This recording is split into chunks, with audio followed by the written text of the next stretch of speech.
Muy bien, buenos días. Vamos a comenzar ya mismo la clase que tenemos planteada para el día de hoy, que como anticipamos, la clase pasada se va a referir a competencia desleal. Comenzamos entonces con una temática que nos va a llevar la clase de hoy, la próxima clase y algún comentario más de lo que es derecho del mercado. En concreto, por lo que tiene que ver con la competencia. Hoy vamos a ver específicamente el escenario de libertad y de conducta, y vamos a ver otros conceptos más formales, más de la economía también, la próxima clase, que ya anuncio, en la cual ya anuncio, vamos a hablar de defensa de la competencia. Bien, comencemos ya mismo con el PPT. Así entramos en la clase y vamos a ver si vamos a procurar que nos dé bien el tiempo. Acá estamos compartiendo la página y ya lo ponemos así, presentación Way, para tener facilidad para los planteos. Bueno, a ver, si estamos hablando de competencia, si estamos hablando de competencia desleal, como al cual nos vamos a referir, estamos hablando de un escenario que es el mercado. Los operadores compiten en el mercado. Hay competencia de la demanda, hay competencia de la oferta. Es decir, todos los operadores del mercado, por lógica, compiten. Nosotros aquí vamos a estar haciendo hincapié en el tema de la competencia entre operadores empresarios que colocan, que ofrecen, ¿no?, recursos y que tienen como interlocutor o expectativa de interlocutor al consumidor, ¿no? Esa es la aproximación desde la cual se estudia competencia desleal cuando hacemos referencia al programa de derecho comercial. Y para hablar de competencia y para hablar de mercado, hay un principio general, un principio común, que es la libertad. La libertad de competencia. La libertad de competencia es un valor del sistema económico. Como digo acá en este PPT, supone la existencia de condiciones para que cualquier sujeto económico, sea oferente o demandante, tenga completa libertad de entrar, salir del mercado, y que quienes estén dentro de él no tengan posibilidad, tanto individual como en colusión con otros, de imponer condiciones. Este es el gran concepto de libertad de competencia, que es la base, en definitiva, de funcionamiento del mercado. Es más, en algún país que mínimo que pueda haber, mínimo en número, ¿no?, que pueda haber en el mundo en el cual digan, no, acá la economía está toda dirigida y el Estado se dispone toda la vida, el mercado negro se funciona con competencia. Cuando hay restricciones, cuando hay imposiciones, hay un mercado negro, siempre, en lo que sea, por poca que sea y en el escenario que sea. Y ni siquiera con una voluntad cerradísima de que exista margen de mercado ni de oferta, ni siquiera así es posible eliminar ese movimiento de uno ofrece y el otro acepta o no según las condiciones de oferta, o la expectativa de la corrección en el funcionamiento de los operadores en el mercado. Bueno, bien, seguimos con nuestro camino que comenzamos, principio general, libertad de competencia. La libertad de competencia, como les decía, yo creo que es de la naturaleza humana, es imposible de eliminar, pero sí se puede restringir, y de hecho hay distintas normas en distintos planos que prevén algún tipo de reglamentación, ¿no? Hago referencia a la restricción sobre la base de una reglamentación que puede obedecer cuando se trata del interés de temas de interés general, puede venir o estar fundada por una ley, o puede también, y vamos a mirar estas circunstancias para redondear el tema, o puede también provenir de una obligación, ¿no? Es decir, contractualmente dos partes establecen una restricción a la competencia en un determinado, bueno, ahí hay que ver el margen, ¿no?, de posibilidad, en una determinada lógica y en una determinada reacción lógica a otras obligaciones. Ahora vamos a ver los casos. A ver, la competencia, avanzando, la competencia puede ser lícita o ilícita. ¿Competir qué significa? Competir significa que unos y otros van a ofrecer condiciones para captar a la otra parte del mercado y que, evidentemente, el que ofrece muy buenas condiciones, porque puede, porque sabe hacerlo, porque sacrifica algo, pero vamos a ver el lunes que viene, sacrifica algo sin que eso implique la voluntad de un daño, ¿no? Pero de todas maneras, sacrifica algo, puede hacerlo, lo hace mejor, y el que le va mejor va a determinar, va a originar que a otro que no tiene éxito y con quien no contratan le va a ir peor. Entonces va a decir, bueno, yo tengo una disminución de ingresos, esto para mí significa un daño, se suele decir.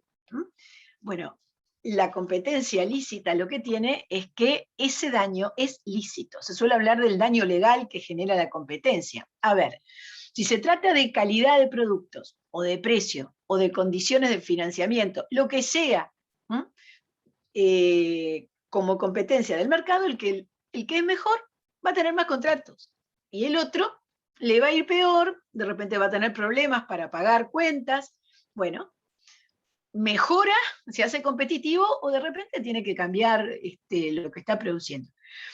Ese daño, por decirlo así, es lícito. Ahora, si la competencia, si las decisiones que se toman para competir no se ajustan a derecho, bueno, ahí ese daño ilícito genera la obligación de repararlo. Entonces vamos a ver que hay una serie de juicios, de situaciones en las cuales se discute primero si ese acto del competidor fue legal o ilegal, y se fue ilegal, y después habrá que cuantificar el daño que corresponde indemnizar, como cualquier situación de daños y de responsabilidad. Bien, en esta categoría... Sí. Perdón, hay una alumna que, Mercedes, plantea que el principio de competencia está regulado en el artículo 36 de la Constitución. Bueno, no solo capaz en ese artículo, son varios los artículos a la es lo que iba a decir. En realidad, justamente, nuestra Constitución no hace referencia a la expresión competencia o libertades de empresa, como las constituciones de segunda mitad del siglo, bueno, las que han regulado temas de derechos de la segunda mitad del siglo XX. Pero en nuestra Constitución, en torno a las distintas libertades, libertad de industria, libertad de reunión, libertad de ejercicio de actividad, las referidas al trabajo, en todas esas, como dice la doctora, apoyado en todas esas normas constitucionales, es que se dice que hay un fundamento de la libertad de competencia. Pero las legislaciones las constituciones más modernas sí tienen este principio. Sí lo tienen expresamente, ¿no? En el capítulo y cerca de todo lo que es la libertad de empresa, ¿no? Todavía con ese otro aditamento conceptual. Pero bueno, está bien la observación, con esta precisión, ¿no? Que no esperemos que vayamos a encontrar el mercado uruguayo se rige por la libertad de competencia. Eso no está en la Constitución. Está en una ley que vamos a estudiar la próxima, pero que ahí está como principio general. Bien, muy bien. Bien, entonces decía, competencia lícita, competencia ilícita. Dentro de la categoría competencia ilícita, vamos a ver en general el concepto de competencia prohibida y competencia desleal. Y competencia prohibida, obviamente si se habla de prohibición, implica que hay una ley que está prohibiendo. O implica que hay otra fuente recogida por la ley como válida, como fuente formal, que está prohibiendo. En cuanto a prohibición en leyes, vamos a ver, dentro de algunas semanas, pocas, dentro de algunas clases, vamos a ver que en la ley de sociedades comerciales se prohíbe, como principio, salvo que realicen algún tipo de acto, se prohíbe a los administradores de la sociedad que actúen en competencia con la sociedad, a menos que lo comuniquen, que la sociedad lo apruebe, la sociedad comercial me estoy refiriendo, ¿no? Eso es un caso típico de competencia que está prohibida por la ley. Esa actividad en competencia. Otra actividad, ejemplo de actividad de competencia prohibida y con una fuente distinta, con una fuente contractual, esas son las restricciones legales y contractuales a que me hacía referencia en el PPT anterior. Otra que también vamos a ver dentro de algunas clases antes de sociedades, cuando hablemos de establecimiento comercial, vamos a ver que es frecuente, lo diría yo que prácticamente es de uso y está siempre, en un contrato de compraventa de establecimiento comercial se pacta que el vendedor de ese establecimiento no va a instalarse, hay un pacto de no establecimiento, no se va a instalar ni por sí, ni por interpuesta persona, ni integrando una sociedad comercial en un ámbito de X cantidad de metros o de kilómetros, según sea el caso, al establecimiento que vende. Y en realidad aquí lo que hay es un pacto de no competir, para de alguna forma mantener o respetar ese valor, desviación de clientela, bueno, toda una serie de circunstancias. Ahí lo que hay es una fuente contractual de una prohibición de competir. Luego hay otro tipo de contratos en los cuales se discute mucho si esa prohibición de ejercicio de competencia es posible, cuando involucran el concepto de trabajo, cuando tiene que ver con una relación laboral. Pero ese tema, capaz que lo vamos a estudiar un poco en algún caso, que si hoy nos da el tiempo, de ejemplos del tema desleal. Pero lo cierto es que también a veces aparecen cláusulas de no competir en ciertos contratos, y muchas veces son cuestionados y bueno, no tienen éxito, digamos, en materia laboral, ¿no? Sobre todo. Pero ya veremos esos márgenes. Ahora, reitero, licitud de que imposibilidad de reclamar que una persona está ganando menos cuando el otro está compitiendo y lo está haciendo mejor. Eso es el llamado daño ilícito concurrencial. Luego está la competencia ilícita y hemos analizado, es decir, cuando no se ajusta la conducta del operador, que es lo que ahora vamos a ver, cuando no se ajusta, esperen, por ahora estamos categorizando.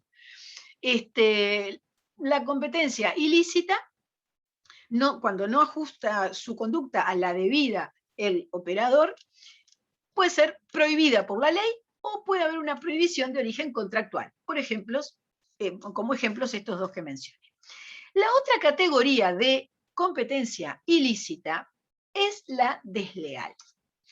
Y cuando se habla de desleal, se habla de una calificación cualitativa, obviamente, de la conducta, de los actos por los cuales opta un operador en relación con sus colegas, con sus competidores, o modernamente también se entiende que puede haber deslealtad sobre la base de una afrenta a algún tipo de valor de la economía o del mercado.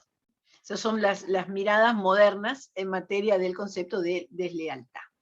Pero, ¿por qué es ilícita la competencia desleal? Y bueno, porque hay una fuente legal que lo establece.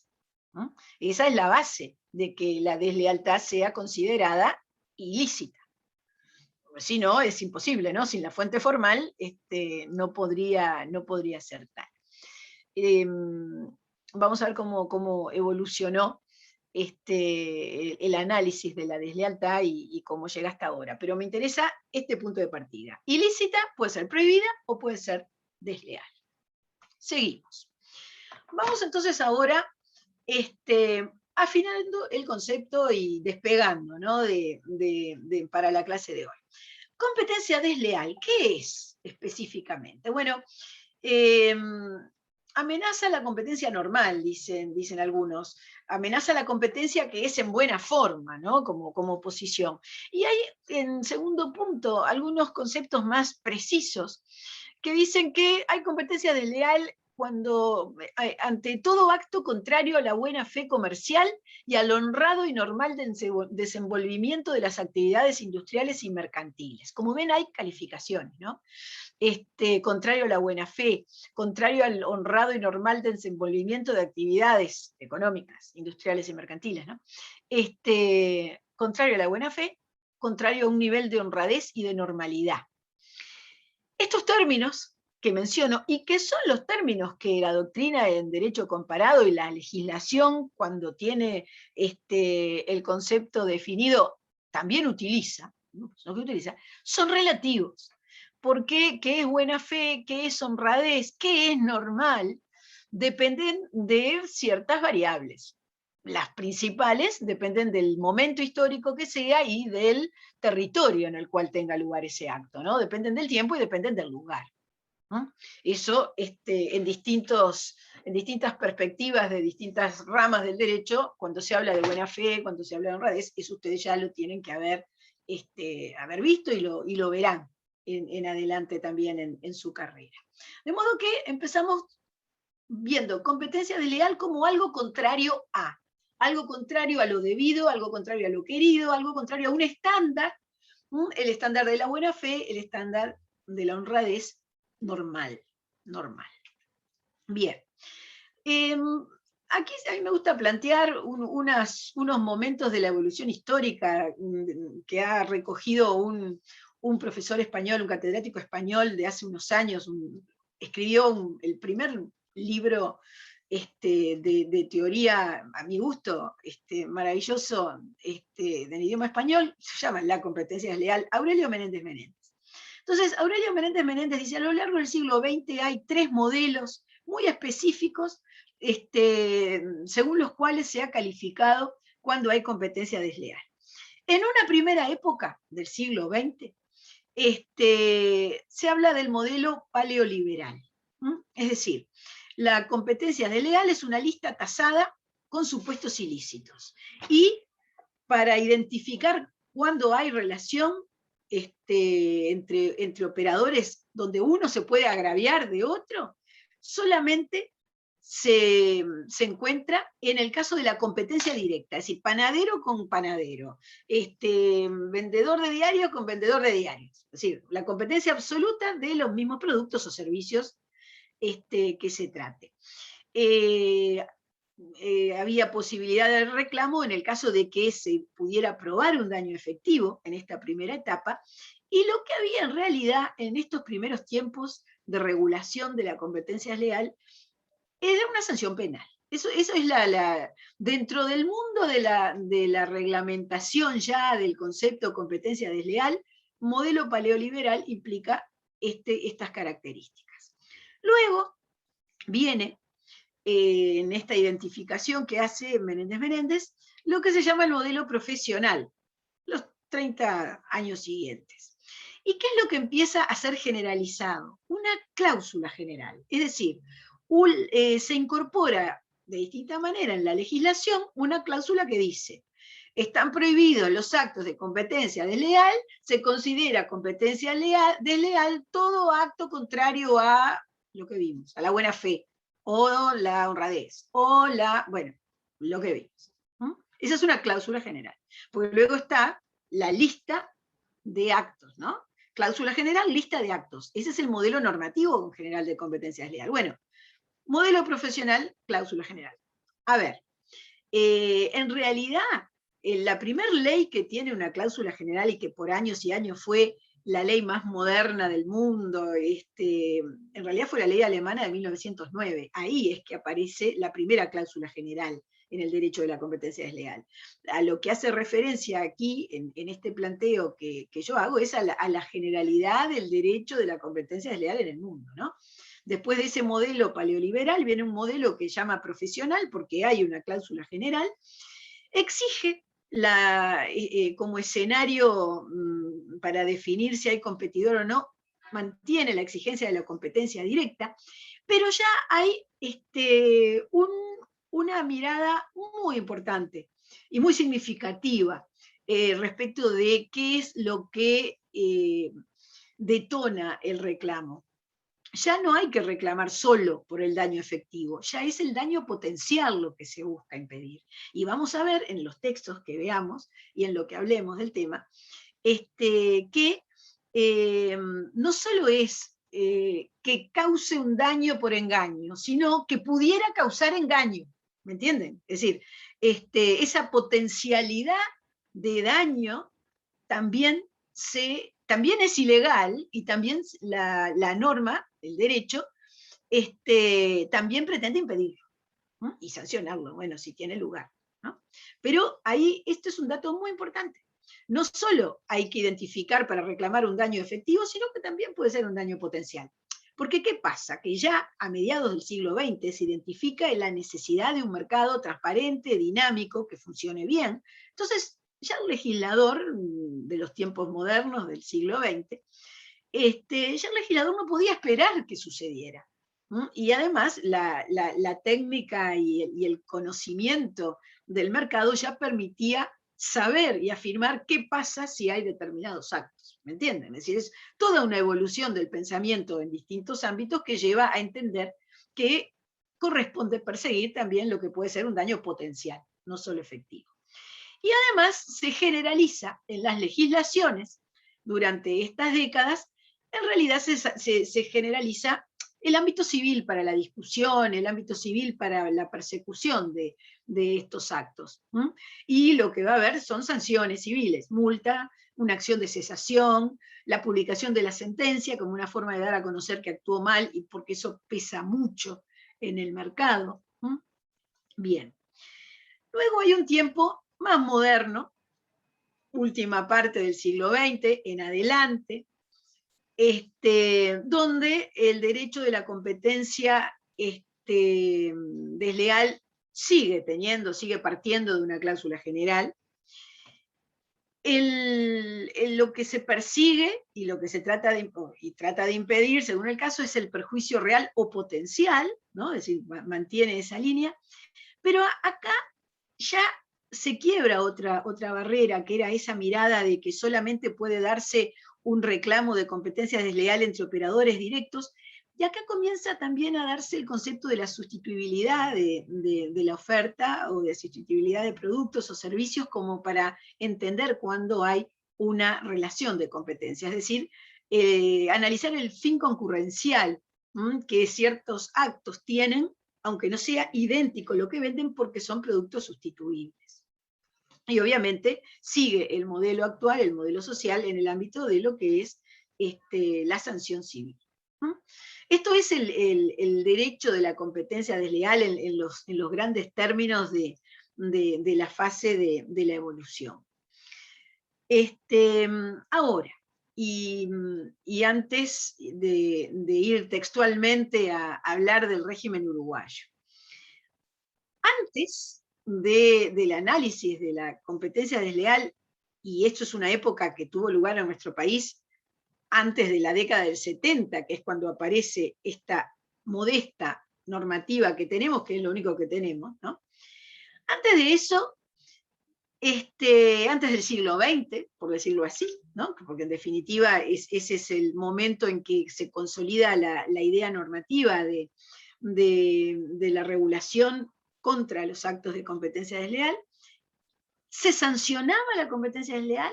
Había una idea del deber de honradez en el comerciante, había posibilidad de reclamar sobre alguna base de principios generales por conductas que generaban daño y que iban más allá de la expectativa o de lo que podía considerarse honrado de buena fe. Sí, en realidad no era, llega el derecho de la competencia desleal no como una creación espontánea, sino como efecto de unos reclamos que se venían planteando jurisprudencialmente en algunos países desde siglos atrás, ¿no? A ver, se puede decir que la experiencia del derecho persiguiendo la competencia desleal tiene un origen jurisprudencial sobre la base del abuso de derecho y de la responsabilidad extracontractual. Es decir, todo este tema comienza por reclamos de daño por un acto más allá de lo normal, abusivo, tal vez deliberado. Ejemplos. A ver, históricamente, leyendo libros de competencia desleal, le van a decir, los primeros casos de jurisprudencia desleal donde se analiza el concepto de deslealtad y competencia son del siglo XVIII, Francia, 1700, fines del siglo XVIII, Francia, y tenían que ver, por ejemplo, con, bueno, con las industrias del tipo artesanal, de colocación, productos de consumo, también en Inglaterra, incluso un poco antes. ¿Qué es lo que se daba? Se daban que, bueno, ahí me acuerdo concretamente, el famoso caso que hablan en Inglaterra cuando estudian competencia desleal es de, ahora no me acuerdo la expresión, cómo se dice la empresa, pero eran las fábricas de espadas, que tenían sellos que le ponían a las espadas, pero también a los cubiertos, es decir, todo esto que sería industria metalúrgica de productos de consumo. Bueno, justamente un famosísimo caso fue un segundo operador, uno que entró después y adoptó, porque todos tienen, y ustedes pueden mirar ese tipo de producto, que tiene como un sello donde queda en evidencia cuál es el origen, quién es en su caso, en este momento, era quién es el artesano o el elaborador. Bueno, entonces el segundo lo hizo parecido al más famoso. Entonces, obviamente eso confundía, desviaba clientela, diríamos hoy, y ese fue el escenario del primer caso, ¿no? Y sobre este camino fue después la jurisprudencia francesa, que esa fue la que mencionó el concepto de competencia desleal, que en definitiva es la fuente latinoamericana, ¿no? Del derecho latinoamericano, al respecto. Bueno, en Uruguay también. En Uruguay, las primeras discusiones relativas a la competencia desleal aparecen jurisprudencialmente. Y hay un caso que, por lo menos el más antiguo que conozco y que vi planteado, no vi la sentencia, pero lo que pasa es que es antiguo, es de la década del 20, del siglo XX, está en el libro Culpa Aquiliana de Amézaga, es un libro de responsabilidad, ¿no? De responsabilidad civil, y ¿saben cómo era? Yo les cuento el asunto, tenía que ver con signos también, de alguna forma. Ubican ustedes lo que es la estación de trenes, ¿no? Que hace añales que lamentablemente no hay trenes, bueno, no discutamos, pero la cosa es que no hay trenes, pero que en la primera mitad del siglo XX y un poco más era un hervidero de gente yendo, viniendo de todas partes del Uruguay, bueno, como Tres Cruces hoy más o menos, si uno quiere pensarlo, ¿no? Bueno, lo cierto es que era muy famoso saliendo enfrente prácticamente de la estación, un negocio donde paraba la gente, comía, se quedaba, que se llamaba algo así como El Español, ¿no? El Español. Y la taberna española, El Español. Bueno, entonces toda la gente decía, bueno, te espero en El Español, llego y nos vemos en El Español. Es decir, era la referencia de los que pasaban por ese lugar tan concurrido. Es decir, muy importante el nombre de ese lugar. En cierto momento, en la década del 20, otro señor, no me acuerdo si había sido o no trabajador de ahí, pero es cierto que otro señor, a metros, póngale a media cuadra, abre otro tipo mesón, ¿no? De taberna con camas, una cosa así, y lo llama parecidísimo, lo llama tipo el otro español, es decir, hace referencia a la palabra central, a la palabra español. Entonces, por supuesto, el español original, el que tenía la expresión español originalmente, ahí empezó a ver desviación de clientela, porque la gente decía español y ve uno y va al otro, es decir, un tema de confusión, y lo plantea, y lo gana. Sobre la base de que evidentemente no era necesario para la actividad que realizaba el segundo adoptar justamente algún tipo de signo. En este caso veremos que se trata de nombre comercial, no es marca, en ese momento menos todavía, pero adoptar un signo que no era necesario, es decir, lo había hecho con un propósito deliberado de generar un desplazamiento económico en materia de ganancias y que era abusivo. Por lo tanto, se le condenó, bueno, a pagar una indemnización, en definitiva quedó establecido que era desleal y por ser desleal perseguible. Y reitero, estamos hablando de 1925, sin ninguna norma en nuestro derecho al respecto, ¿no? Bien, bueno, Uruguay. Un primer caso jurisprudencial, planteos, pocos, pero algunos planteos más a lo largo de las décadas. ¿Y qué aparece como norma en Uruguay? Bueno, en Uruguay no tenemos una ley que haga referencia a la competencia desleal de origen nacional. No tenemos. Ha habido algunos poquitos intentos. Yo recuerdo haber visto 2 y hace como 20 años, de competencia desleal, me estoy refiriendo, de esta conducta entre operadores. Pero sí tenemos una norma que está incluida en un convenio internacional del cual nuestro país es Estado parte, desde la década del 70, que es el convenio de la Unión de París para la protección de la propiedad industrial y contra los actos de competencia desleal. Se llama así. El Convenio de París, en su primera redacción, fue aprobado en 1883. En realidad es la mayor parte de su articulado, tiene que ver con propiedad industrial, vamos a hablar con marcas, patentes, diseños, ya hablaremos, y tiene un artículo que hace referencia a competencia, y especialmente el 10 bis tiene los términos que es lo único que hay en Uruguay respecto de una cláusula general y algunos actos específicos sobre competencia desleal. ¿Por qué es en Uruguay lo único que tenemos? Es decir, ¿por qué lo tenemos, mejor dicho? Porque es una norma autoejecutiva. Es una norma que tiene un concepto y que dispone la necesaria aplicación en nuestro país de ese artículo. Es decir, si bien como todo convenio internacional son normas que van dirigidas a los estados, en realidad lo que sucede es que, esperen que tengo acá los textos todos, pero quiero leerse lo textual del convenio, acá lo tengo. Decía, si bien está dirigida a los estados, evidentemente, como está definido, se puede perfectamente aplicar desde la perspectiva de la ley, ¿no? Incorporado a nuestra ley, una norma autoejecutiva en definitiva. Bueno, no le estoy encontrando y no quiero demorar, más, igual vamos a seguir con el texto tranquilamente. Bien, seguimos con esto.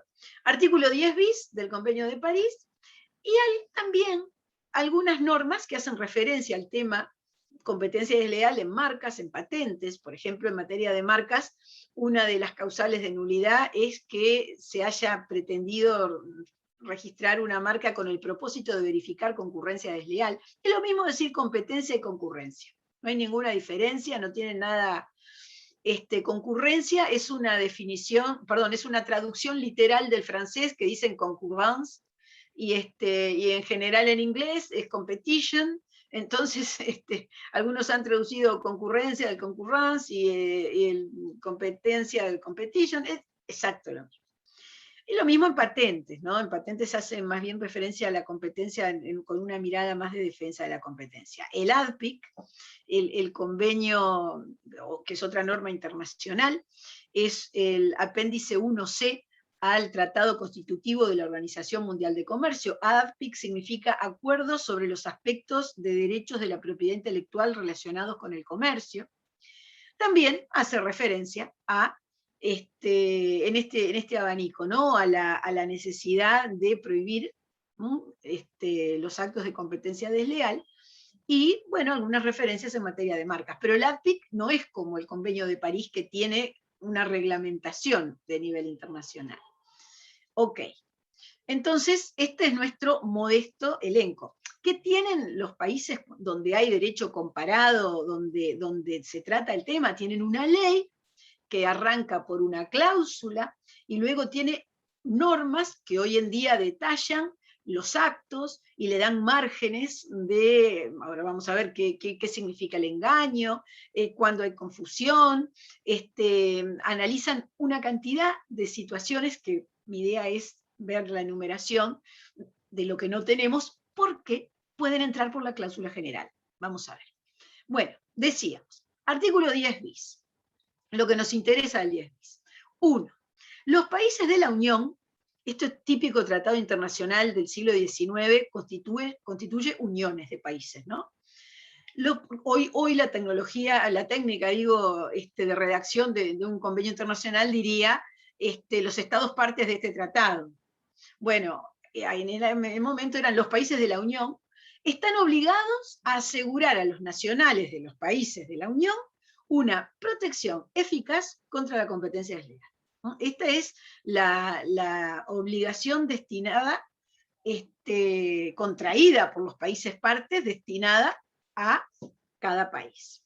Pero acá viene la parte normativa, que es lo que permite que tengamos una disposición autoejecutiva. Y dice lo siguiente: constituye acto de competencia desleal todo acto de competencia contrario a los usos honestos en materia industrial o comercial.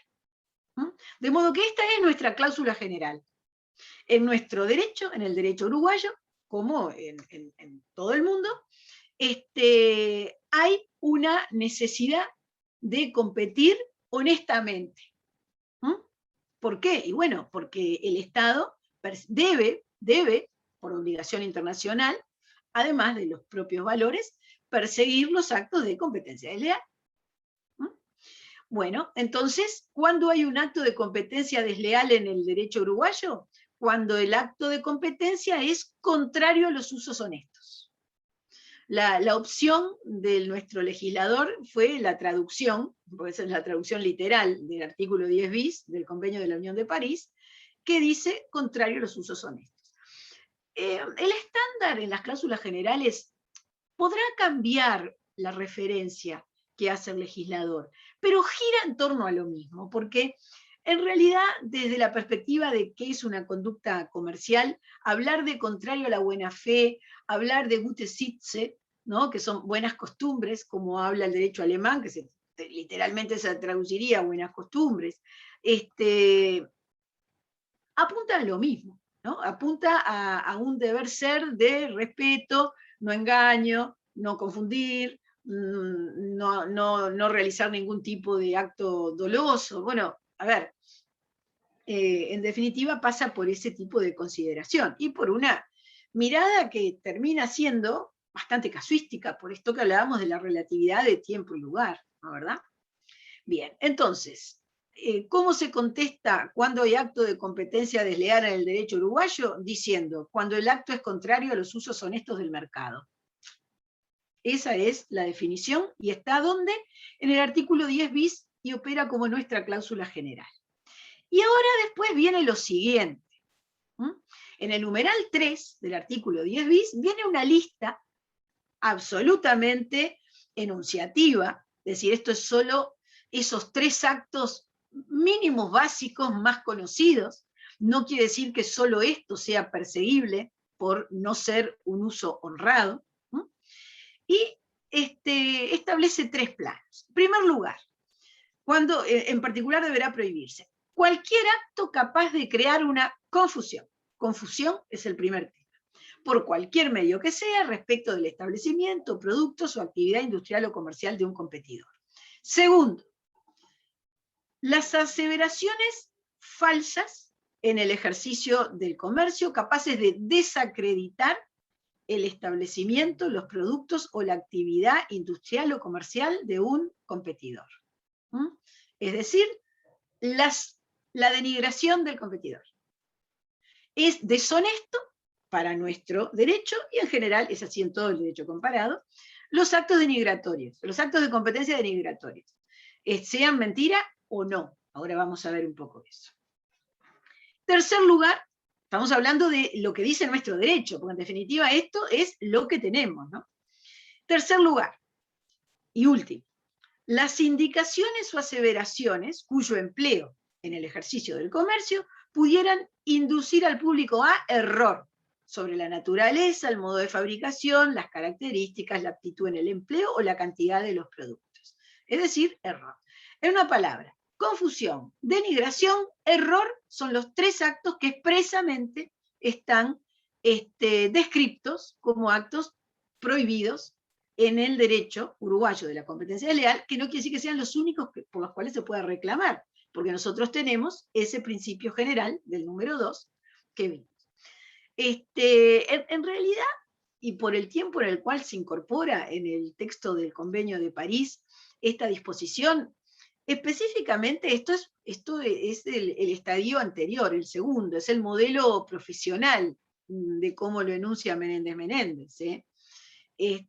No, se ha hecho una elaboración en el derecho uruguayo en torno al concepto moderno de competencia, pero lo cierto es que nuestra norma tiene su raíz y por lo tanto el contexto de elaboración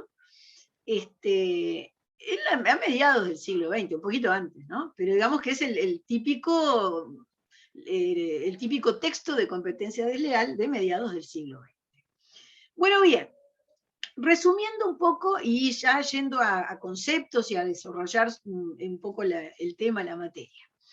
El acto de competencia desleal debe ser indebido, es decir, contrario a las sanas costumbres mercantiles, a los usos honestos en materia industrial o comercial, que este es nuestro texto específico, al principio de la buena fe comercial. De todas formas, estamos convergiendo con este tipo de conceptos. Hay también, lo que pasa es que como todavía no vimos defensa de la competencia, esto de repente voy a plantearlo, pero lo terminamos de ver en la próxima. La competencia desleal es una de las ramas, digamos, específicas del derecho del mercado. El derecho del mercado es todo lo que regula el mercado, tiene en el derecho de la competencia dos caras. Por un lado, la competencia desleal, como ya vimos, que apunta a la forma en la cual compiten, luego entre sí. Luego, la defensa de la competencia, que apunta a que es obligatorio competir, se persiguen aquellos actos que impliquen aligerar ese riesgo, esa necesidad de competencia, porque si no hay competencia, el que se perjudica además es el consumidor, y eso es un valor para el Estado protegerlo. En tercer lugar, otra pata del derecho del mercado es la publicidad comercial, que si bien en muchos países ya tiene sendas leyes específicas, bueno, acá en Uruguay tenemos algunas disposiciones en la Ley de Relaciones de Consumo y que en definitiva también se regula por este concepto de lealtad, deslealtad, ¿no? De modo que la publicidad comercial también va en este camino. Cuarta pata del derecho del mercado, la protección al consumidor.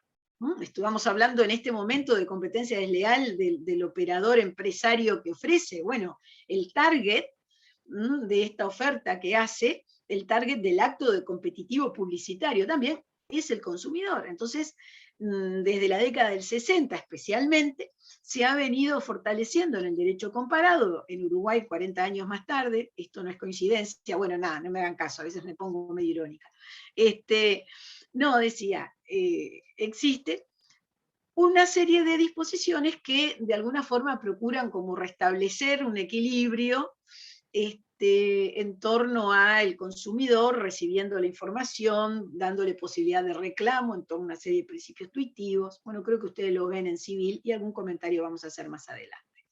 Entonces, cuarta pata, la protección al consumidor. Quinta pata de lo que tiene lugar en la competencia, en el mercado, en este lugar de convergencia de ofertas, demandas y diversas relaciones jurídicas, la quinta pata es la propiedad intelectual, porque la propiedad intelectual, atribuyendo derechos de exclusiva, busca poner orden y transparencia también a lo que es la oferta de productos, la introducción de ventajas competitivas con tecnología, tecnología que también es protegida por derechos de autor, es decir, sin significar libertad como tal, la propiedad intelectual es también un regulador del mercado como tal. Entonces, ¿qué pasa? ¿A qué viene mi comentario? Sucede que lo que se plantea, el derecho, tiene que ver con esto que estamos viendo aquí, qué relaciones hay entre sí entre estas ramas. Entonces, el punto es la defensa de la competencia, que implica obligar a competir.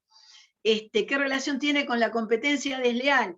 Y bueno, a ver, son dos caras del mismo tema, competencia, pero además puede haber actos, y eso lo vamos a ver la próxima, puede haber actos que a su vez sean perseguibles, tanto por defensa de la competencia como por competencia desleal. Por ejemplo, el dumping. ¿Se escucha un ladrido? Ah, no, pero no es de mi casa, es un perro de un vecino. Perdón. La pobre mía está en silencio, ahí acostumbrada a que no habla cuando hablo yo. Bueno, decía, a ver, defensa de la competencia desleal, puede haber actos que tengan ese mismo significado, perdón, que tengan distinto significado y a la vez ilegal desde las dos miradas, que sea anticompetitivo porque paraliza la competencia y a su vez desleal, contrario a los usos honestos. Como les decía, el tema dumping, que es uno de los más conocidos de esta característica. Entonces, bueno, a veces podrán ser coincidentes, otras veces no. Y después está todo el tema de la competencia desleal y la propiedad intelectual, que de alguna forma también ya lo vimos al hablar del origen de la competencia desleal, cuando dijimos que signos distintivos que alguien deliberadamente pretende, en el cual el segundo o el último en usar deliberadamente pretende confundir al consumidor o apropiarse de la imagen de otro. Bueno, en el debate entre el uso de los signos distintivos, por ejemplo, hay mucha cosa de deslealtad. Y el tema competencia desleal también está presente en todo lo que tiene que ver en algunos aspectos de la propiedad intelectual. Bien, sigamos con una aproximación, en este caso, más moderna de lo que es la competencia desleal, como canalicemos hacia dónde va y cómo es que hoy se plantea este tema de la competencia desleal. Respecto del ámbito objetivo, bueno, esto ya lo comenté, como ese estadio ulterior, más moderno, que identificaba Menéndez. Los actos para poder comparar, definir si un acto no es leal, no es el debido, y bueno, en un entorno de referencia, saber si hay una relación o puede haberla entre esos dos operadores, como para que uno se pueda agraviar por el acto del otro, lo que hay que analizar es la finalidad concurrencial, entendida como la intención de obtener una ventaja competitiva de las prestaciones propias o de un tercero. Ese es el ámbito objetivo. A ver, si un acto de un comerciante tiene que ver con un producto que no es competidor del otro, ahí nunca va a poder reclamar uno competencia desleal del otro. ¿Por qué? Porque si realiza un acto deshonesto, uno de ellos, no lo va a afectar en realidad porque no hay una relación concurrencial. No hay una relación concurrencial hasta ni siquiera por sustituibilidad de producto o servicio. Entonces, la idea es, primero decir, a ver, viene alguien a reclamar por competencia desleal. Lo primero hay que ver es si realmente hay alguna relación de tipo concurrencial. Entonces, ¿hay que fijarse si los dos venden lo mismo? No. Hay que fijarse si lo que vende uno es igual o sustituible por lo que vende el otro. ¿Comprendido? Entonces ahí sí se identifica la finalidad concurrencial. Bueno, ¿quiénes? ¿Qué personas pueden reclamar esto? Bueno, cualquier persona física o jurídica que participe del mercado, comerciantes, sociedades comerciales, pero esto no solo pasa en el mercado del comercio, eso también pasa en la deslealtad y la posibilidad de reclamo por competencia desleal puede funcionar también en actividades de las profesiones. Por ejemplo, yo qué sé, entre odontólogos, entre abogados, es decir, todo lo que implica actividad económica implica competencia, actividad económica en libertad de operadores privados o de operadores del comercio, aunque sean públicos, y están sujetos a las disposiciones prohibitivas de actos de competencia desleal. Se plantea la duda si se aplica a las administraciones públicas. La tendencia mayoritaria entiende que no, porque se supone que el servicio público tiene otra mirada y que no implica un término de competencia con ningún privado, ¿no? Pero bueno, no quiere decir que si el Estado presta un servicio comercial, obviamente no es monopolio, ¿no? No tenga que estar regido por esta disposición, ¿no? Que sí, tiene que regirse por esto. Y además, el otro ámbito para analizar hoy la aplicación de la norma y la definición de la norma de competencia leal es el ámbito territorial.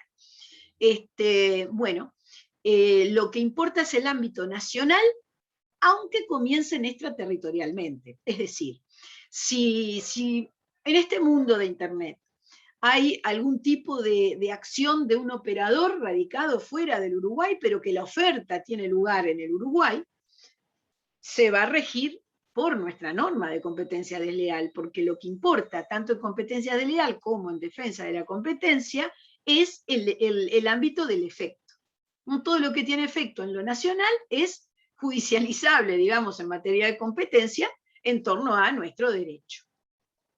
Bueno, la norma del artículo 10 bis también es mencionable en este caso, justamente, no solo porque es lo que tenemos, sino porque tiene esa idea, ¿no?, como propósito de consagración normativa a nivel internacional. Bueno, y ahora vamos a ver distintos actos y vamos a hablar de distintos ejemplos de distintos actos de competencia desleal. Vamos a ver primero los tres primeros, los tres que se incluyen en el numeral 3 del artículo 10 bis, y luego vamos a hablar de mucha otra cosa para plantear la existencia de actos de deslealtad. Primero, actos de confusión. Bueno, los actos de confusión son conductas que tienen por objeto o como efecto inducir al público en error sobre la actividad, las prestaciones mercantiles o el establecimiento ajenos. No importa sobre qué, porque si hablar de actividad, prestaciones o establecimientos es suficientemente amplio como para que incluya todo. Inducir como objeto o como efecto, inducir al público en error. La confusión se suele decir que puede ser directa o indirecta. Más allá de lo que pueda ser copiar un signo o eventualmente con independencia del medio de identificación. Hay confusión directa cuando se hace pasar a un sujeto o a sus prestaciones por otro. Es, por ejemplo, cuando hay una marca en un idioma y viene otro, o una marca o una expresión en el idioma, y viene otro y la traduce al español, ¿no? Entonces, aquí la idea es confundir por el significado. Yo puse ese ejemplo, codorniu, codorniz, de un dicho codorniz en otro idioma. Bueno, digo, obviamente, a ver, si hay una marca internacional de un producto que tiene un nombre, en este caso en francés, es una bebida, y un uruguayo o un nacional de cualquier país de idioma español va a realizar una oferta del mismo tipo de bebida, por lo menos como categoría, y le pone el nombre traducido, bueno, aquí quiere confundir, no es necesario. Es decir, cuando uno habla de expresiones y tiene que medir si hay competencia desleal o no, una de las grandes preguntas básicas es, ¿era necesaria para la realización de la actividad la decisión de tomar un signo, un acto o una conducta similar a la de otro? Si no era necesario y produce ese daño competitivo, es ilegal.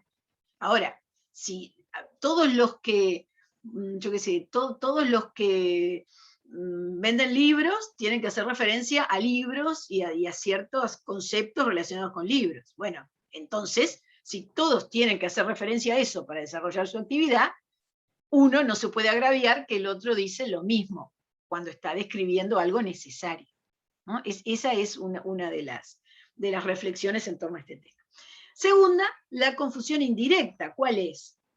Bueno, la confusión indirecta tiene que ver con que no lleva el acto que se realiza necesariamente a la identidad, pero son ese tipo de circunstancias en las que a uno consumidor le hacen entender que sí, que no es lo mismo, pero debe ser de esa misma persona, porque tiene, ¿no? Esas deducciones, muchas veces equivocadas, algunas no, pero que con la experiencia del consumidor terminamos haciendo, ¿no? Entonces dicen, no, debe ser la versión económica de tal marca, porque vio que tiene los mismos colores, o vio que dice lo mismo cuando lo está publicitando, y de repente dice lo mismo o parecido, en realidad con esta finalidad, ¿no? Con una finalidad de lo que se suele llamar también en el mundo publicitario, arrimarse, ¿no? Arrimarse significa acercarse, pero ahí con una finalidad o con una intención de parecerse, ¿no?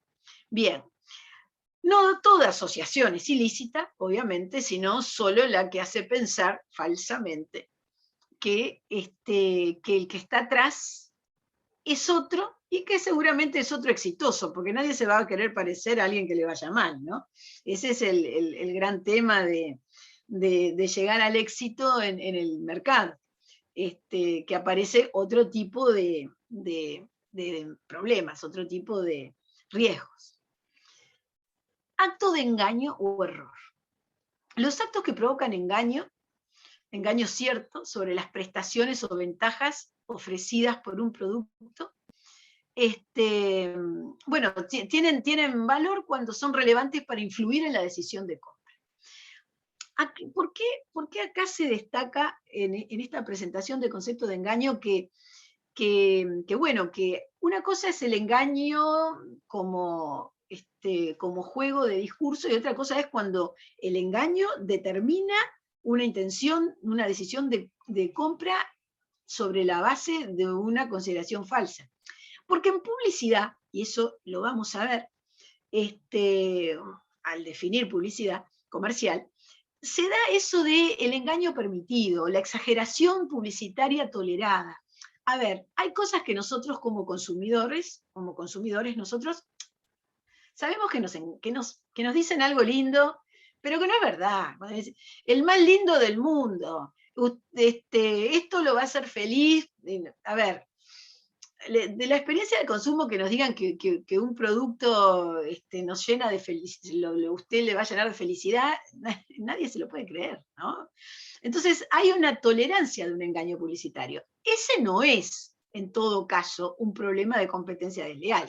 El problema es cuando atrás de ese engaño hay una elaboración que está cubriendo la realidad porque pretende realmente lograr la influencia en una decisión de compra, ¿verdad? O de contratación.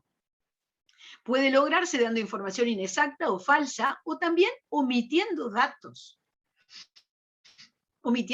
esenciales de un producto. El engaño no solo significa mentir, también significa omitir información. Por ejemplo, los laboratorios que son los únicos que cumplen con todas las normas sanitarias vigentes en el país, porque con la piel no se juega. Por ejemplo, dijeron una cosa así. Esto es publicidad engañosa.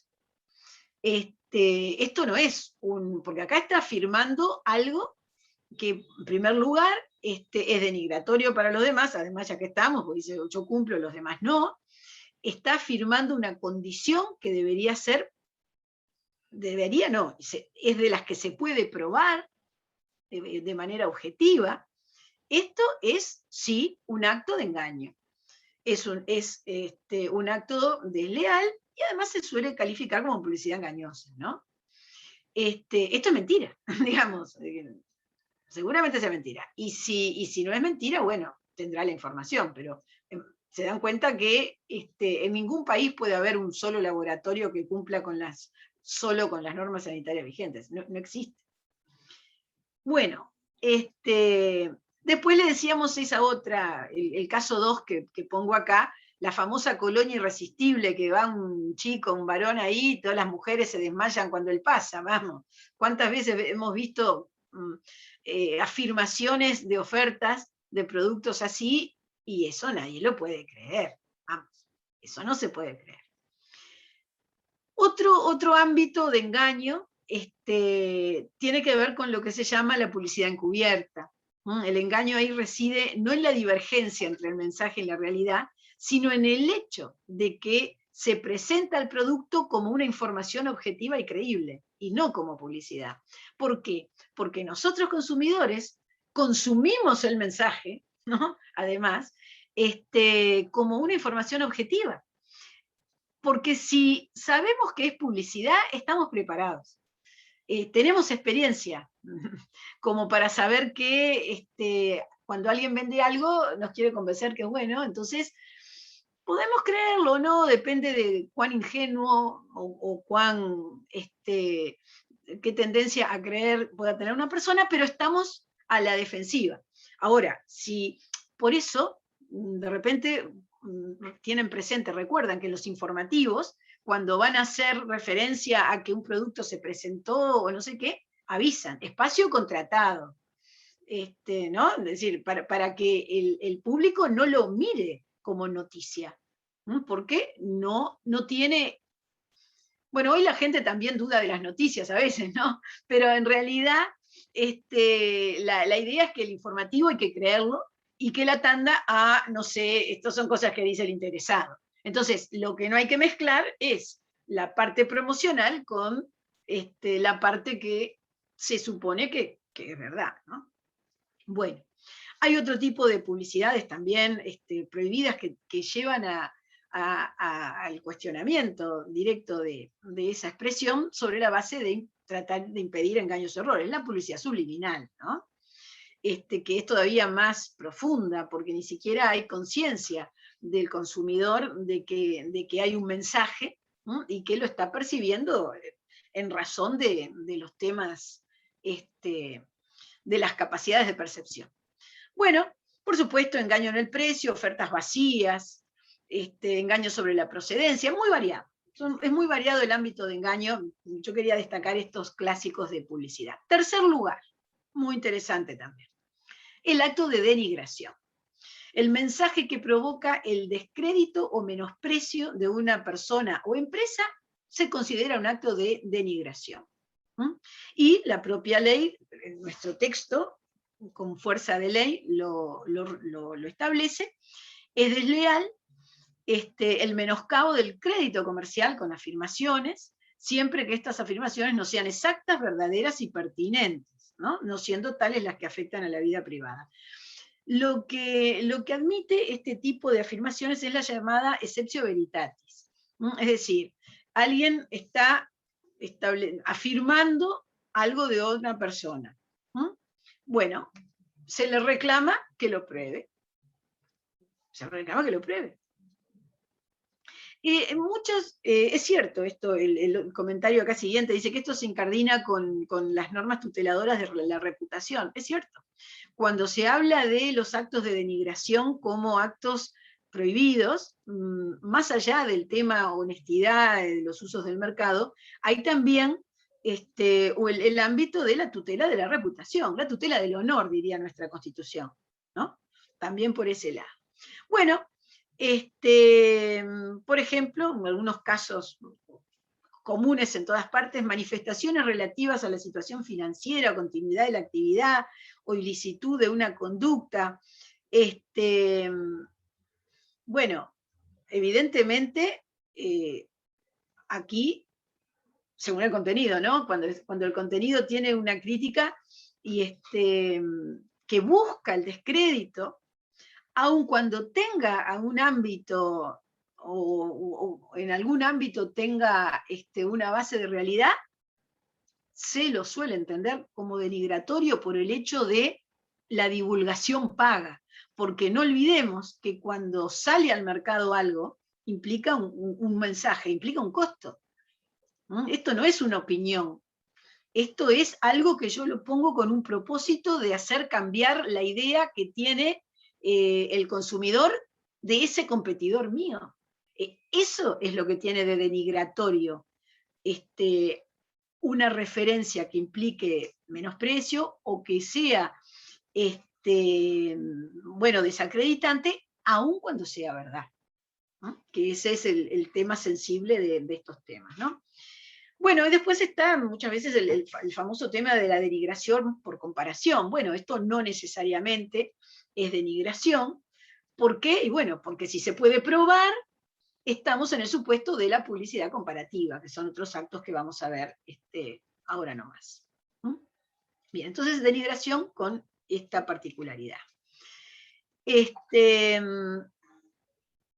¿Por qué saltó aquí esto? Ah, bueno, porque aquí estamos como... Esto se supone que lo habíamos visto en otro momento. Bueno, quedó mal puesto esto. Esto podemos hacer en este momento una reflexión. ¿Qué es lo que hay que identificar para hablar de una relación de competencia? Mismo, una relación de productos o servicios sobre la base de la sustituibilidad en un mismo escenario territorial, bueno, y contemporáneos, ¿no? Eso es la base de la identificación de este acto. Seguimos con los actos. Los actos de comparación, que yo les decía. Bueno, en Uruguay, desde hace unos 20 años, tenemos un ámbito de licitud de la comparación publicitaria. Eso está en la ley 7.250.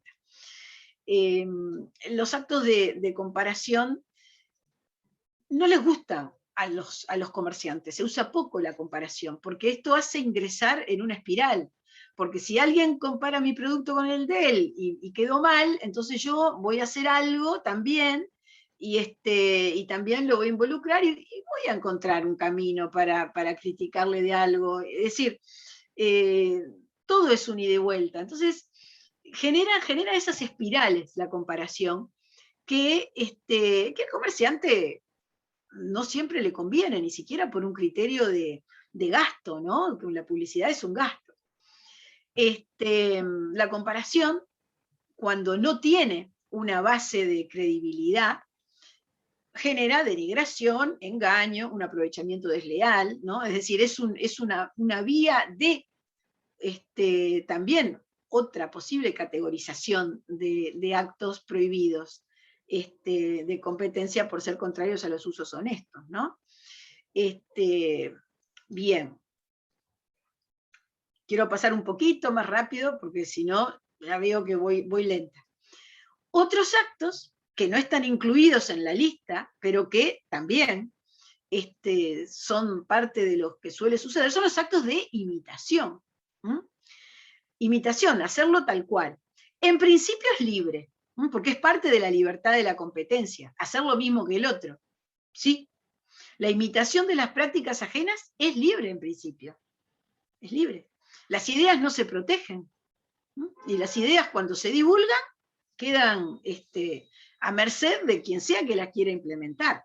Pero lo que hay que tener muy claro cuando se trata de imitar prácticas ajenas es que la forma en la cual se imita una idea o una práctica no puede estar generando una asociación entre los operadores, no puede significar un aprovechamiento indebido de la reputación ajena, no puede ser arrimarse. Bueno, a menos que sea inevitable, pero eso es por el tipo de acto que se vaya a copiar, ¿no? Imitación parasitaria, vamos a ver después competencia parasitaria, es esto que implica que, bueno, lo hago y lo hago al lado y para que me asocien con él. Eso no, eso es el acto de imitación que no es un uso honesto, ¿no? Que es perseguible. Pero la idea de hacer lo mismo que hace otro es parte de la libertad, es parte de las reglas de juego, ¿no? Y es parte de la razón del avance de la humanidad, ¿no? Porque si no fuera libre hacer lo mismo que hace otro, no, estaríamos en la caverna todavía, seguro, ¿no? Bien,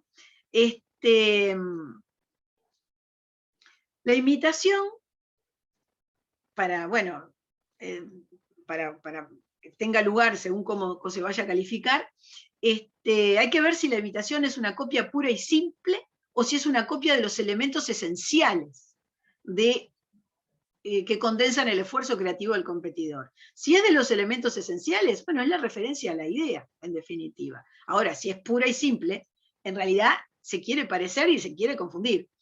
Hay muchas cosas que convergen, porque uno dice, bueno, si yo estoy imitando y lo hago igualito, estoy queriendo confundir o engañar al consumidor para que piense que es el otro y la buena experiencia con el otro yo la esté aprovechando. Y estoy aprovechando la reputación ajena también. Es decir, ustedes me podrán decir, bueno, pero es confusión también. Bueno, sí, pero hay que plantear, hay que saber identificar bien el acto que se trate cuando usted va a plantear qué es lo que sucede. Y lo que en definitiva lo que se persigue son las conductas predatorias, ¿no? Que implican un aprovechamiento indebido. Ese es el tema en los actos de imitación. Pero aquí me interesa que rescaten que imitar las prácticas ajenas es libre mientras no se esté confundiendo con aquel a quien estamos imitando, a quien se está imitando.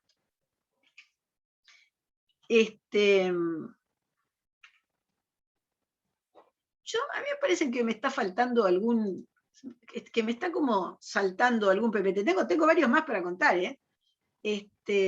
No, faltaba alguno, no se preocupe. Les voy a comentar, lo voy a comentar así, in voce, así también los veo, puedo ver cuántos no me ven. Decía, una situación que, por ejemplo, este año, Juegos Olímpicos, Mundial de Fútbol, que tiene que ver con este tipo de escenarios, es la llamada competencia parasitaria. Me acuerdo que hace varios años la propia FIFA pidió al Instituto Mundial de Derecho Comparado un análisis de todo el mundo respecto de la normativa referida a la posibilidad de impedir la llamada competencia parasitaria. ¿Cuál es el caso de la competencia parasitaria? Es que tiene lugar un evento, el evento tiene lugar, estos eventos globales tienen lugar porque pagan distintas empresas miles de millones de dólares para que funcionen, y otras empresas que no pagan, es decir, que no hacen que exista, ¿no? Don't make it happen, como dicen, hacen una publicidad como si estuvieran incorporadas al tema del evento. Esto involucra marcas, involucra la protección de marcas, de isologotipos, de expresiones. Explico. Llega el mundial de no sé qué y empiezan las promociones del mundial.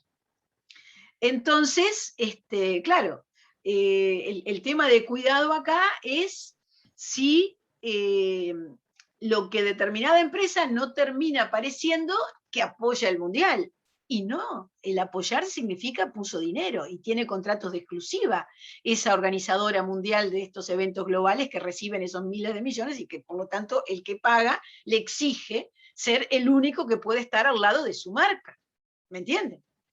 El problema del organizador es qué responsabilidad tiene por no perseguir a cada uno en el mundo que usa sus signos, no como descripción de que está habiendo un campeonato, de que están habiendo Juegos Olímpicos, sino que lo utiliza para asociarse con el éxito del momento y decir, yo lo apoyo y no puse un peso. Digo, es un tema interesante, es un tema complejo. Entonces, eso le llaman competencia parasitaria, porque están compitiendo con el que hace publicidad porque está siendo sponsor, pero no está pagando, ¿me entienden? Es decir, no tiene el ganado contractualmente y por el precio que sea que pida el organizador global, no tiene ganado legítimamente la posición de mercado para estar ahí al lado. La competencia parasitaria, en definitiva, dos cosas. Una, directamente no es ilegal. Es ilegal cuando el que hace competencia aprovechando ese evento mundial está hablando como si fuera un sponsor. Es decir, está mintiendo. Si está mintiendo, hay engaño. Si hay engaño, hay deslealtad. Esa es la situación de deslealtad de la competencia parasitaria. Y el segundo elemento importante de este concepto de competencia parasitaria está en que ahí juega mucho la marca como rol. ¿Por qué? Porque la marca, Campeonato Mundial de Fútbol FIFA 2022, creo que es el próximo, ¿sí, no? X. O Olimpiadas, Juegos Olímpicos, bueno, lo que sea, Tokio 21.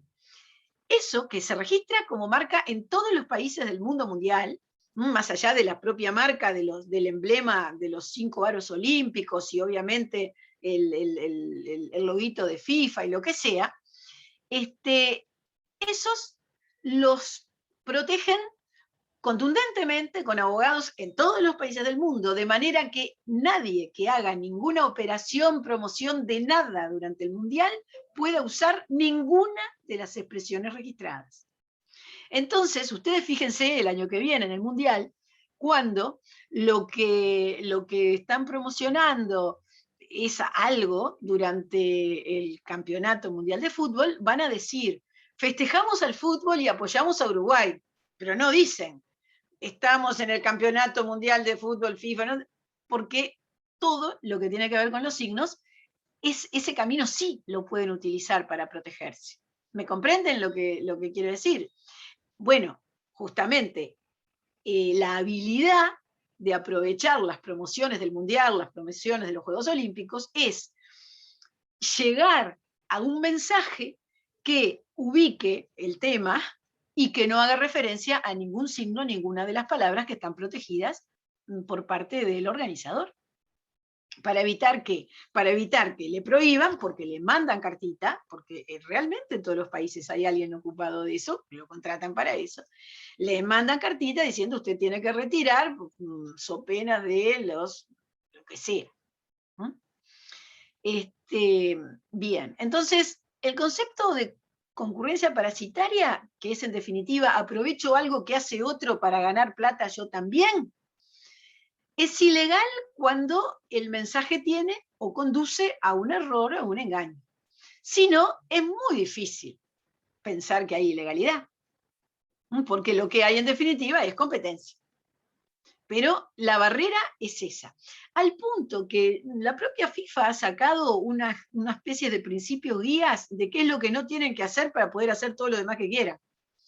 Es decir, la idea no es perseguir, la idea es, yo no quiero ser responsable, como organizador de algo, de que mis sponsors me reclamen que no lo defiendo, ¿no? Ese es el gran tema que hay. Y así como lo explico en evento global, hay cantidad de situaciones a nivel nacional que estos temas pueden darse y que es importante que lo tengan presente. Seguimos con otros actos. Hay otros actos interesantes que constituyen también actos de competencia leal. Por ejemplo, la violación del secreto empresarial. ¿Cómo se protege el tema del secreto empresarial? Bueno, a cierto nivel, el secreto empresarial vulnerar puede ser mediante espionaje, bueno, ahí estamos ante protección legal del secreto, hay normas en el Código Penal, ¿no? Ese es un tema, ¿no?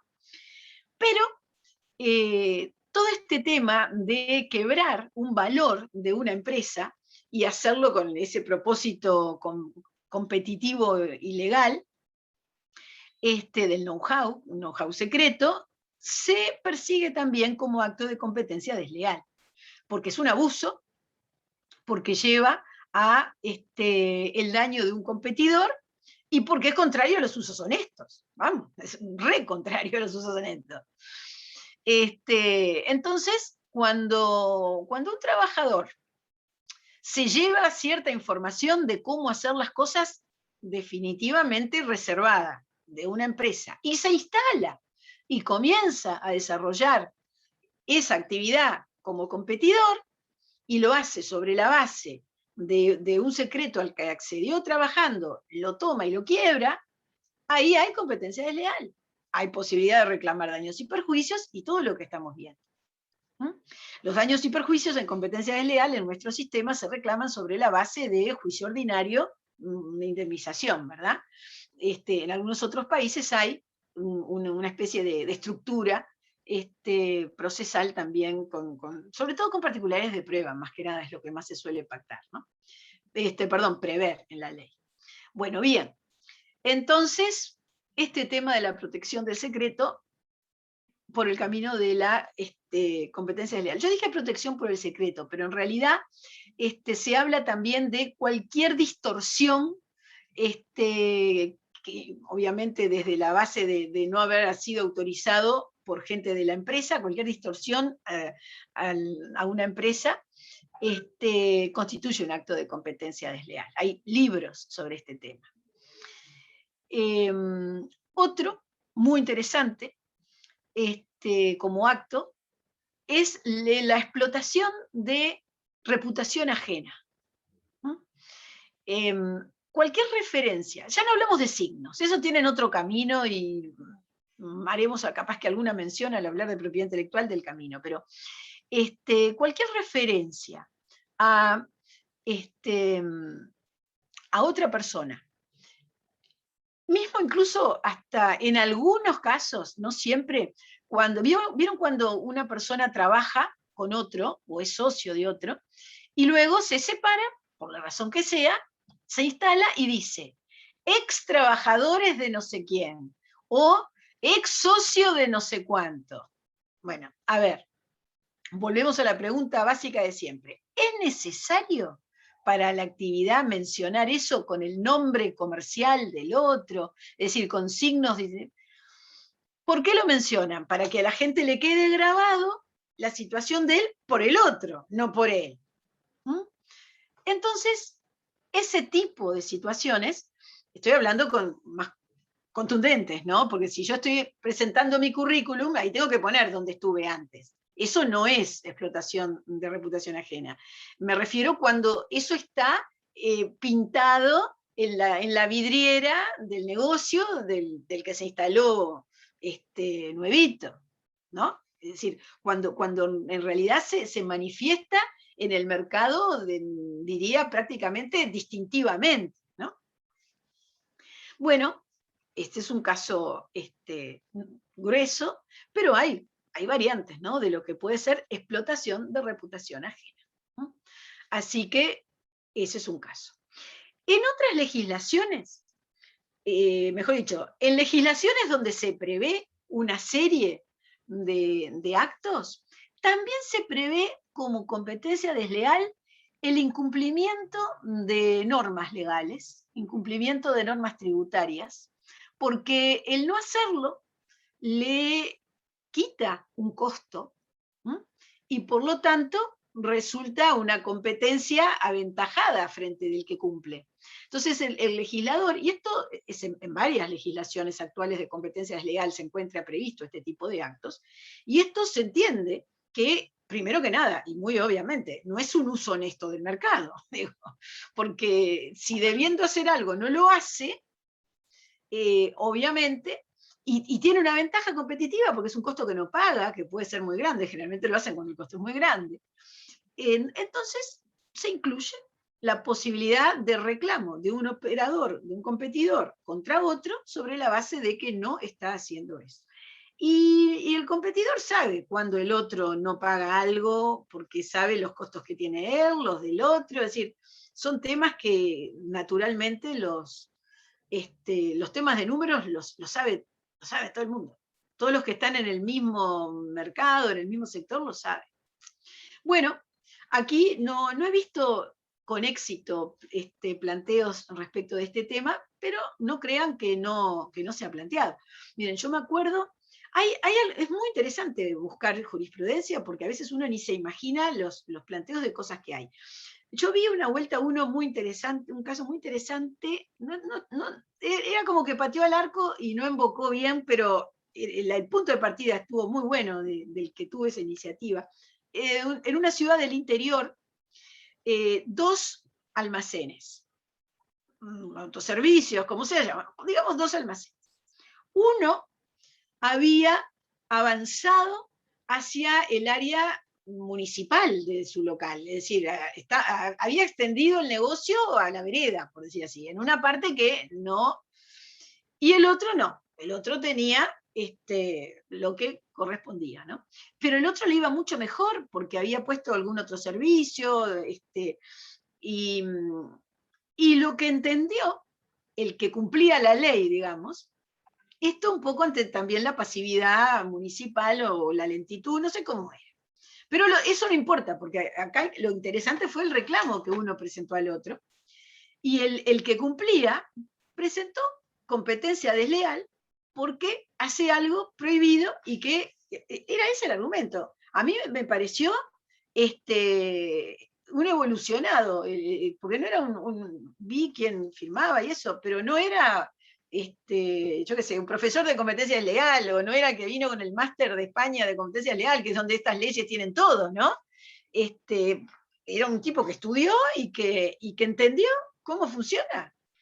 Es el tema de qué implica un perjuicio, un daño lícito o un daño ilícito cuando hay competidores.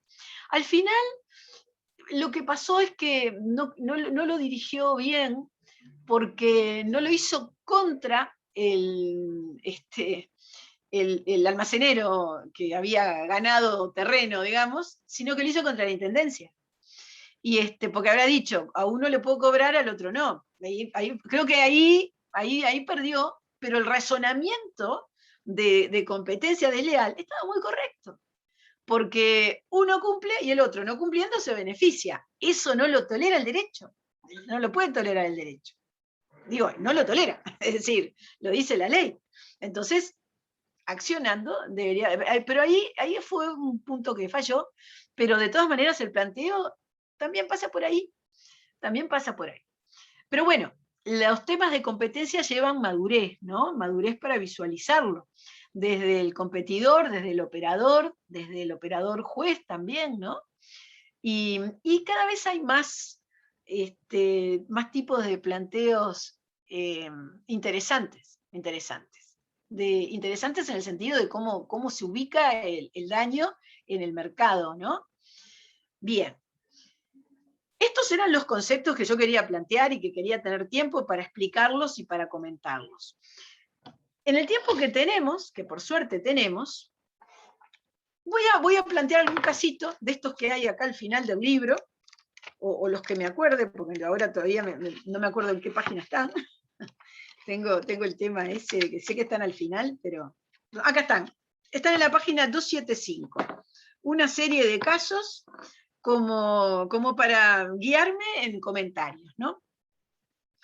Estamos bien de bien. Esperen que también, ya que terminé los conceptos, voy a ver qué ejemplos pusieron aquí. Ah, tú contestaste todo, Rosana, perfecto.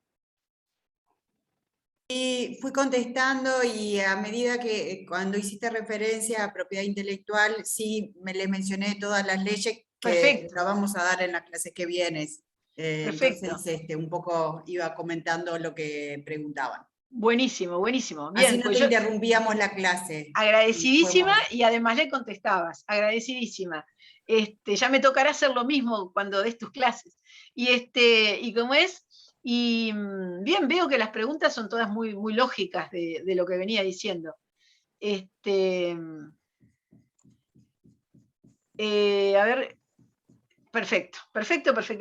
Todo bárbaro. Bueno, bien, los casos. Vamos a poner el primero. El 1 y después capaz que elijo el 3, que tiene algo interesante. Bien, el 1 es así, dice, empleada de empresa de seguros del Departamento de Promoción y Cuentas de Clientes pasa a trabajar a una empresa competidora en el mismo departamento. ¿Hay competencia desleal? ¿Eso puede ser un acto de competencia desleal? Yo les diré, depende. No de la empleada. El punto es de la empresa que la contrata y en los términos que la contrate y según qué es lo que va a hacer. Es más, yo me acuerdo que una vuelta que fui a hacer un curso de inglés para abogados en Londres y nos llevaron a una cantidad de juicios. Este era un proceso preliminar que estaban desarrollando, que los vimos ahí plantear el asunto y le hicieron lugar a la medida de separación que pedía la empresa aseguradora, donde primero había trabajado una empleada que había pasado a la contraria exactamente al mismo tipo de tarea. A ver, primero que nada, es evidente que hay algo que hay que proteger, más allá del tema competencia, empresa, que es la libertad de trabajo, ¿no? Es decir, este tipo de situaciones que son mucho más frecuentes de lo que hoy les puede parecer, involucran un valor que hay que proteger, que es la libertad de trabajo y la lógica de desarrollo de alguien, que si alguien trabaja mucho tiempo en una sola cosa, lo hace muy bien y es lógico que mejore si en otro lado le ofrecen más dinero. Digo, eso no puede ir contra eso, el derecho comercial, porque es lógico y es un equilibrio, ¿no?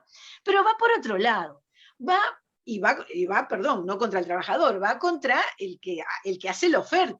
Es decir, supongamos que en un ámbito de mercado de seguros donde Uruguay no hay tanta empresa interesada, seguros aeronáuticos, por más que haya algunos, muchos no pueden ser, entre las aeronaves privadas y las aeronaves que hacen, ¿cómo se llama? Esto de el riego aéreo, y no me acuerdo la expresión, hay algunos, pero vamos, no puede ser un mercado tan grande. Entonces, sí, a una empresa que tiene la cartera muy desarrollada en ese tema, un competidor que quiere desarrollar, va y le ofrece 4 veces más de sueldo al que está ahí para que se vaya, porque se va con el know-how, lo conocen a él, son pocos, muchos lo van a querer seguir, ¿no? Eso es algo natural de uno como consumidor, el que sea que lo atienda en una empresa grande, no, yo lo quiero a él se va, voy, digo, a ver, eso no es nada extraño. Bueno, ahí en realidad hay un propósito distorsivo de ese competidor. Yo creo que si el escenario de este tema de empresa de seguros se plantea por ahí, ahí funciona la competencia desleal, ahí funciona. Distinto es si, imaginemos algo más común, seguro de incendio o seguros de automotor. El operador en la empresa, el de la cuenta, no digo el corredor, ¿no? Si se va de una empresa a otra, porque le ofrecen más, normalmente más, ¿en qué medida puede entenderse que eso desvía clientela, distorsiona? Es mucho menos probable. Seguramente ahí no se trate de competencia desleal, ahí se trata de competencia. Es decir, yo le pago más a alguien y voy a venir conmigo, pero tú le puedes pagar más y se va a quedar contigo, ¿no? Digo, en definitiva, esa es la chance de uno y otro, ¿no?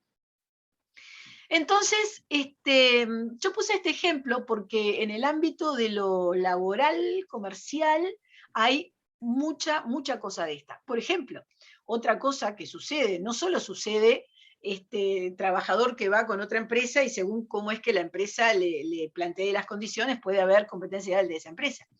Lo que hoy comenté al pasar, en una época, siempre en los primeros tiempos de una nueva tecnología hay casos tipo, y cuando empezó a haber software en los últimos 30 años y empezaron los grandes desarrollos de software nacionales con un operador muy grande, una cosa que pasaba mucho en ese mundo es que una empresa de software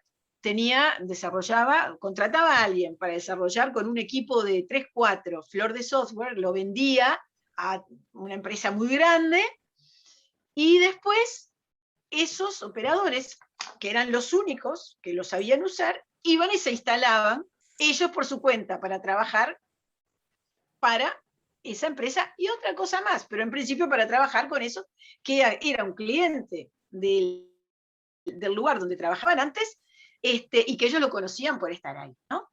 Entonces, los temas si es competencia desleal de ese nuevo operador competidor que aparece, se plantearon. Y bueno, ahí Beatriz, ahora sí. que mencionás, hace un tiempo, ya bastante, pero está muy buena, hay una sentencia de civil sobre competencia desleal. Es un par de médicos que trabajaban, es muy famoso ¿En la emergencia? ¿En el una caso. emergencia? ¿Cómo? ¿Los de la emergencia, decís tú? Lo de la emergencia. Ese creo que es un caso típico de competencia desleal, porque ellos trabajaban en una emergencia, tenían todo sabían todo el know-how, tenían toda la base de datos de los clientes. Ahí lo que pasó, tremendo, es que el gerente de una, que se fue a la otra, se llevó los datos y los llamaban y les decían, ahora somos tanto. Es decir, no lo decía, somos unos que constituimos. Le probaron, según dice la sentencia, que los tipos llamaban al cliente y entonces, sí, ya no estamos más, ahora somos tanto. Y la gente se enteraron, los actores, ¿no?, del reclamo, se enteraron porque los llamaban desesperados por tema de salud y decían, ¿pero cómo? ¿Y ahora ustedes no me atienden más? ¿Ahora me tengo que ir con el otro? Entonces, eso fue tremendo. Fue súper culpable. Sí, adelante. Sí, como comentaba la profesora, el tema fue que la sentencia es muy interesante. Lo que no probaron, la emergencia móvil, lo que no pudo probar fue el quantum. O sea, claro. cuánto fue el daño que le provocó a la otra emergencia médica. ¿Sí? ¿Sí? Si bien probaron la competencia desleal que estaban haciendo esos médicos, incluso el gerente, que creo que era médico también, lo que no lograron probar es a cuánto ascendía el daño. Entonces, que es un tema muy importante a tener en cuenta, ¿sí? ¿Cómo vamos a cuantificar el daño que nos provoca? Y eso tiene que ver con el tema de libros que habíamos estado hablando, ¿sí? En la clase pasada. O sea, Sí, un poco sí. para cómo tenemos que relacionar un tema con otro, quedamos. Sí, me parece muy oportuno. Sí. Exactamente. Y no, eso fue un caso tremendo. Bueno, hay un tema que hace entendible que no siempre haya competencia desleal más allá de las libertades, y es que la empresa que un cliente con un producto especial, a ese cliente con ese dedica los mismos trabajadores, a esta altura del mundo tiene que saber que en cualquier momento se le van para trabajar de otra manera con esa empresa y le roban al cliente. A ver, entonces la empresa que no se ocupa de dispersar, dividir, que acceda más gente, segregar qué parte toca cada uno para que no sepan todo. Es decir, hay cantidad de temas de administración de trabajo que se pueden hacer. Y no los hace. Y bueno, en definitiva, no es que no lo podía evitar. Lo podía haber evitado, pero no tomó las medidas de organización empresarial correspondientes como para que no le pasara, ¿no? Por ahí viene parte del tema también, ¿no? Y parte de la consideración a la hora también de hablar de daño o de deslealtad en cómo vienen las cosas, ¿no? Bueno, este es todo un mundo, ¿no? Los temas del que trabaja en un lugar y después se va a otro, entre socios, bueno, no solo trabajadores, entre socios Profe, también. Sí. ¿no había un caso, por ejemplo, de, si mal no recuerdo, algo con Puglia, de que tenían una sociedad y se separaron y como que se quiso intentar llevar clientes y hubo todo un caso con eso? Bueno, puede ser, yo la verdad no me acuerdo, pero lo que digo es que ahí hay otra cosa también, porque deslealtad significa que quieren confundir al mercado. Ahí hay un problema de socios y de qué parte le toca a cada uno y de no reconocer que hay ciertos valores de la empresa y que si va el socio no puede decir le saco a la empresa. Eso le saco a la empresa en el sentido de le saco a la sociedad comercial. Me parece muy interesante el planteo conceptual que hace y lo vamos a volver a mirar a medida que vayamos transitando por sociedades comerciales. Está muy bien, está bien lo que comenta, a pesar de que yo no lo conozco y por su planteo no veo el punto de deslealtad ahí, en el sentido de deslealtad ¿no? Deslealtad al mercado. Bueno, claro, si no lo recuerdo mucho, lo voy a buscar ahí está. Y ver si nuevamente, si tiene alguna coincidencia. Perfecto, perfecto. Y les voy a contar un caso que hubo en Uruguay, porque en realidad yo lo hago con el caso 3, pero como no nos queda tanto tiempo, se los cuento, que es un caso de hace unos 20 años, muy interesante, que es así. 20 años no, más, hace como 30 años de esto. Yo me enteré de la sentencia de última instancia, tipo en el año 2000, que está publicada. Así que el tema es así. En cierto momento aparece el sucaril, es decir, el edulcorante, ¿no? En los primeros tiempos, hace de repente 35 años, una cosa así o más, el edulcorante se vendía en farmacias. Es decir, era un tema químico de consumo humano, se vendía en farmacias.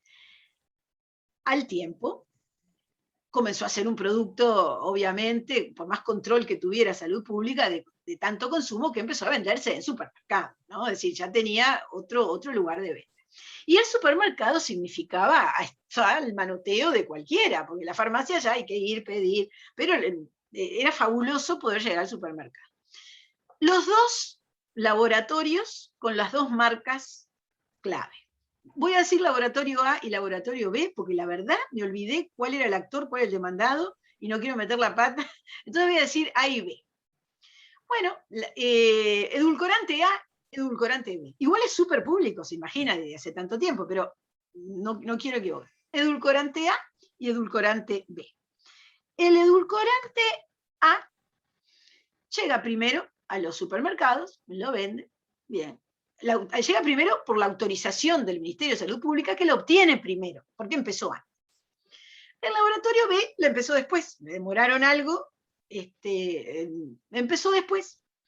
Pero como era lo mismo, el mismo aspartamo creo que era el mismo contenido del otro, y como el otro ya había hecho el trámite y ya se sabía que era el mismo, le dieron una autorización provisoria para ir vendiendo mientras terminaba el trámite.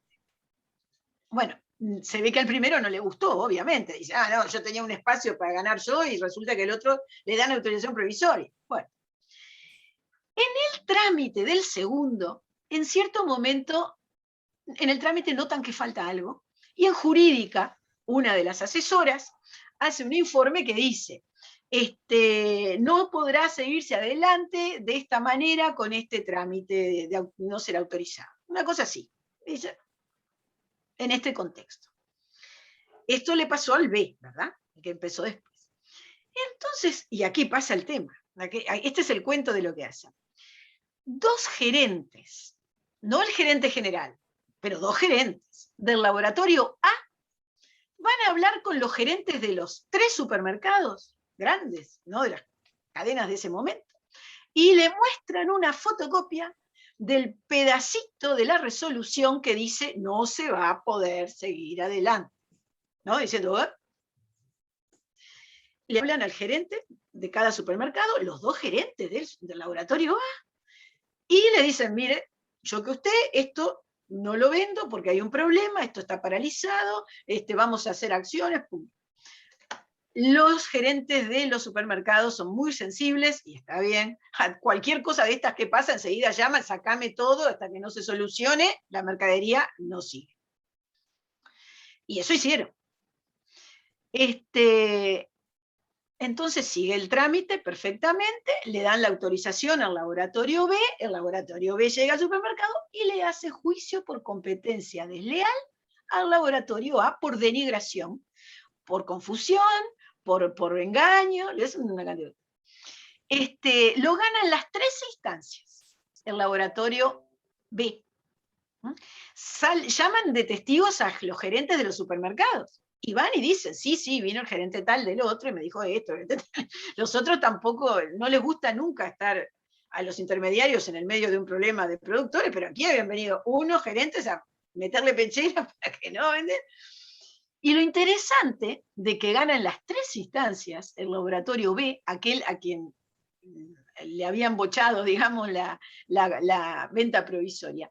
Lo interesante es que el juzgado letrado, el Tribunal de Apelaciones y la Corte, en ese momento había casación, ¿no? Y llegó a la Corte, los tres identificaron un acto distinto. Uno dijo denigración, el otro dijo confusión y el otro dijo engaño. Es decir, el fundamento de cuál fue el acto, de lo mismo, porque lo que sucedió fue esto. Detalle más, detalle menos, pero esto sí me acuerdo bien de bien, fue esto. Y no solo coincidieron en la deslealtad, sino que la divergencia en qué acto fue, fue de cada uno tal cual. Eso es un caso nacional. De los, bueno, de varios que puede haber, no todos se conocen porque esto sucedió y no lo hicieron público, ¿no? Es decir, fue un tema, vos me la hiciste, yo te la cobro y habrán seguido en la Cámara de Laboratorios Extranjeros de más amigos para otras cosas, ¿no? Pero, y pagaron, sí, hubo un monto que calcularon porque tenían algo ahí y supongo que pagaron. Pero bueno, es uno de los casos muy interesantes que hay, que se han planteado en el Uruguay. Bueno, son casi -10. Los tuve acá escuchando sin parar. Fueron bajándose algunos, seguramente cansados. Terminamos entonces. Doctora, ¿quiere hacer algún comentario, agregar algo más? No, ningún comentario más, ¿no?